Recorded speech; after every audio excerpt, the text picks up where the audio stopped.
Hi, this is Carrie Cooper for Guitar Centre's Focus on Rock. Now, there's always a sprinkle of mystery and magic when we consider the man, woman, girl or boy behind a song. And when we hear one of those inspirations has passed away, it can urge us to more closely examine the passion that led to that great track. On the 9th of March this year, Claire Alden McIntyre Ross, the girl behind the inspiration for Harry Chapin's 1972 hit Taxi, died. So who was Sue in the Taxi? How did they meet? And why did she inspire such beautiful creativity in the late, great Harry Chapin? Well, to take us to the root of the story, we need to go back to late summer of 1960, when Harry and his brother Tom Chapin were about to embark on the summer as counsellors for the Herald Tribune's Fresh Air Fund camp. Arriving to work for a neighbouring camp was the young and very beautiful Claire Alden McIntyre Ross. Tom remembers seeing her first. He recalls, "I was in the camp's main drag and I saw this beautiful girl pull up in a hot little yellow sports car.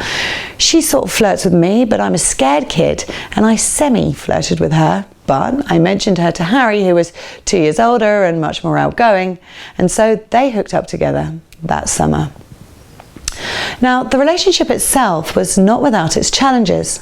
Claire from Scarsdale was the daughter of former Scarsdale Mayor Malcolm McIntyre, who was also the former president of Eastern Airlines. He made it very clear that he didn't approve of Chapin, who at the time had very little by way of a plan.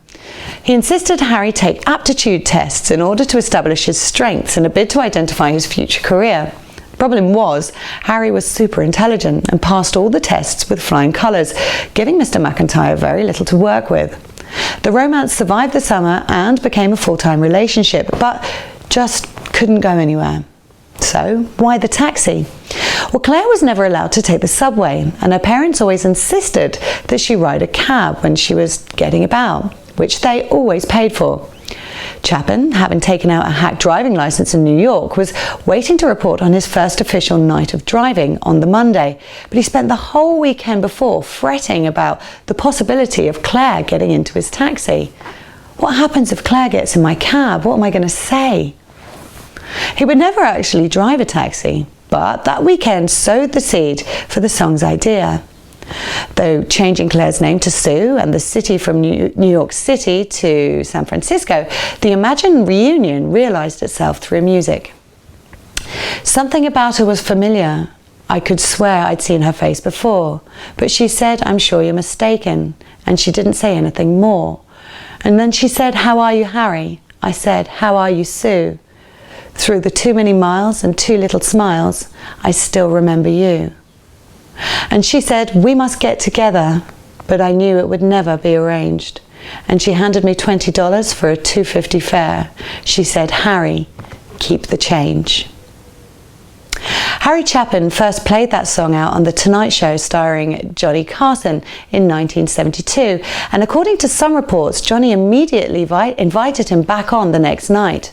Other records say it may have been a month later, but in either case, Carson's respect for Chapin gave his career a tremendous jump start. Harry's youngest brother, Steve, was fond of saying, Harry's always tended to pen a going into relationship song and a going out of the relationship song.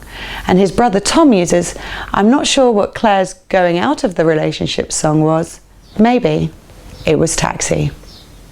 This is Carrie Cooper for Guitar Centre's Focus on Rock. You can shop for the greatest selection of music gear on earth in store or at guitarcentre.com.